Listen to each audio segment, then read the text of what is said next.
वर्तमाने व्यावहारिके प्रवादिनां षष्ठी संवत्सराणां मध्ये क्रोधिनाम संवत्सरे दक्षिणायने ग्रीष्मऋतौ कर्कमासे शुक्लपक्षे द्वादश्यां सूर्योदयवासरवासरस्तमृगवासरयुक्तायां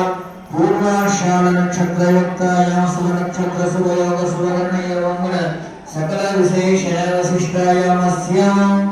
द्वादश्यां सूर्योदयवासर समस्त दोषेत्तरासे परमेश्वर प्रीत्यर्थम् अस्य सिद्धनायक स्वामी आलयेन वरलक्ष्मी पूजां करिष्ये। अस्मिन् भूमे वरलक्ष्मी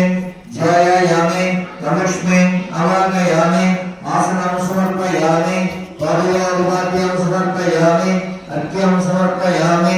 आचमनीयं समर्पयामि स्नापयामि स्नानानन्तराचमनीयं समर्पयामि वस्त्रौत्री आभरणाद्यमे अक्षरान् समर्पयामि